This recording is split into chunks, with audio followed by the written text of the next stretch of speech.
Hey everyone, how's it going? Cell here. Today I wanted to talk about how I completed my Atlas. So if we look at my Atlas here, just recently I actually got to 115 out of 115. I've been putting off making this video, but I was going to make it at around 110 or so, but it's nice to have it fully complete and not be completely clickbait, I guess. But without further ado, let's get into it. If you find this video helpful or entertaining, feel free to drop me some feedback in a comment or like or subscribe. It'd be much appreciated. Alright, so starting off from a fresh passive tree here, as everyone does, I think a pretty typical thing for SSF is to just go ahead and put an essence in your map, in every map. Not directly related to map progression itself, but gearing is a big deal, and if at some point your gear falls behind, you aren't going to be able to progress in maps up to yellow and reds, for example, so it's good to have essences here just to get that ball rolling a little bit more. And in a similar vein, I came up and picked this one pointer for increased chance of syndicate missions. So I went ahead and picked that up. Then from here, went directly up, grab, I believe, shaping the mountains first for the 10% chance to get a free use of crafting option, and then down to shaping the skies as well. 3% chance to get a special map crafting option is quite a bit lower, but they do come in handy as you get a couple of them through progression. Then I came up and picked up Stream of Consciousness, just more content. Notice I'm not actually blocking anything at the moment.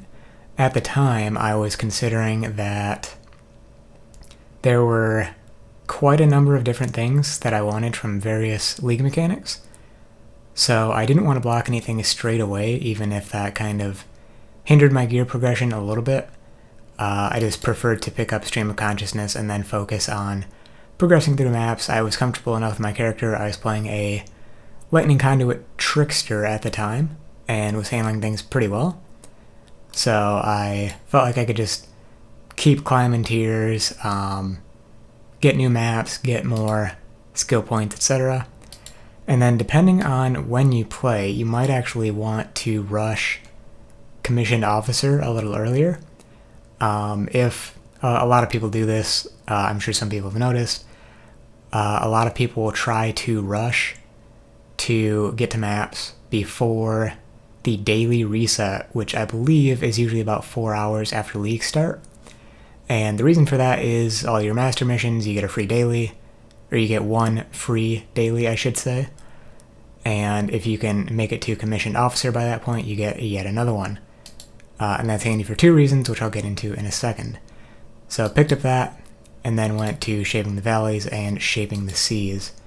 So it's actually cut off a little bit here. Let me fix that.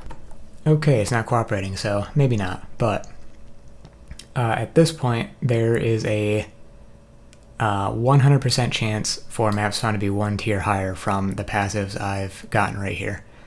As well as, you know, the chance for mobs to drop an additional connected map. So those two things put together make the progression pretty smooth. And in addition to that, as you're progressing through maps, especially in the early tiers, if you're in solo self-found, this is more important especially, which is what this video is tailored to. Make sure you pick up chance orbs and buy maps from Kirak basically whenever they're available. So he'll offer a full stock of white maps at the start, and a lot of those will be several tiers higher than you've had drop so far. It's like straight away after completing your first map, you should be able to buy like tier 2, tier 3, maybe tier 4 and 5 right off the bat. And then just having those as options and not needing to get them as drops is immensely helpful. So I always go for that strategy, and then completing a Kirak mission, especially in white or yellow maps, is also immensely helpful.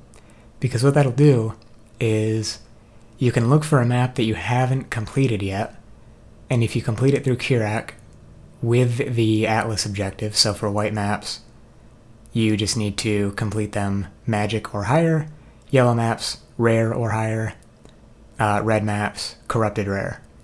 So you can find those as options in the Kirak interface. If you hold Alt, you can see which ones you've completed or which ones you haven't, or just, memorize them or whatever, know which ones you need. Complete one through that. That'll get you map completion and refresh his stock. So at that point, you've got a decent chance between those two things every time you run a mission to get some extra map completion.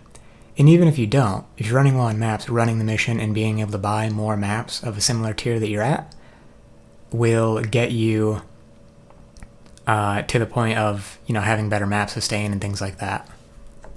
So that is the bulk of the actual map sustain part of this. There are some little, smaller bonuses, duplication chance, quantity, all that stuff helps. But after rushing all of the main map nodes here, the shaping nodes, I went to focus on some more general stuff like completing or getting essences, for example. I didn't pick up Crystal Lattice for a while because I didn't think my build could run them. So I kind of just ignored that. Went over here, it went right side on this cluster here for the extra Remnants of Corruption because I didn't have that many of them at the time. Later on, you can spec out for those nodes instead for additional essences once you have a decent stockpile of remnants, because if you are relying on essences for your build, for the higher tier essences, you just want to make sure you have enough remnants to be corrupting all of the ones that you find. From there, I believe what I did was came down and started blocking some of the stuff I didn't care about as much. I didn't really care about Delirium or Metamorph. Other stuff that didn't take as long, I kept around for a while. Didn't really care about Abyss because I didn't need Abyss jewels. Wasn't a big fan of Legion, so ended up blocking that eventually. Eventually blocked Ritual, and then once I had the oils I needed for my anointments, blocked Blight as well. Then I came over, did a yet more typical SSF things, picked up Expedition nodes, went into Harvest. Then I decided these 2% chance here for 1 point extra would be better than this node here, so I spent the extra point to bridge here instead of here. Then I came up here, path through the quantity and rarity in the center, Heart of the Grove. This isn't exact order, or you could just generally do things in a different order if you were following the same strategy even. You could focus more on Expedition instead of Essence if you know you're not going to need Essences, for example. So went up here to Buried Knowledge. And then at this point, I kind of didn't know what I wanted to focus on, so I went for something more general, which should come as no surprise, is going to be strongboxes. So, Rare and Corrupted, Operative, then came up here and picked up the Currency and Divination card duplication. And at this point, I'm starting to hit a point of slowing down right around 100 points, 90 to 100. And I know there are quite a few maps I have left to complete. Some of them are just your run-of-the-mill maps that I haven't gotten. I've got some lower tier maps at this point that I haven't completed. Tier, 3, 4, 5.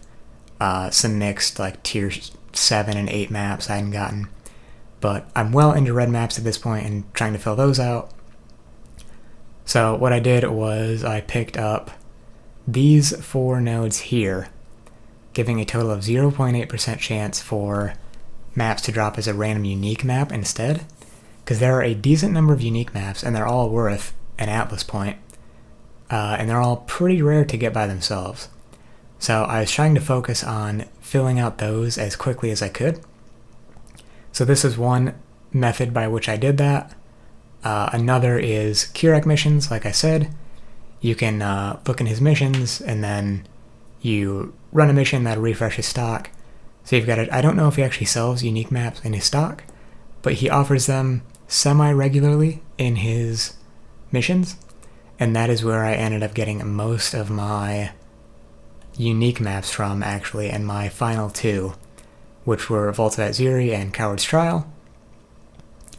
So definitely keep an eye on those, and singular scouting reports will guarantee a unique map mission in this election if you have any of those drop, so keep an eye out for those.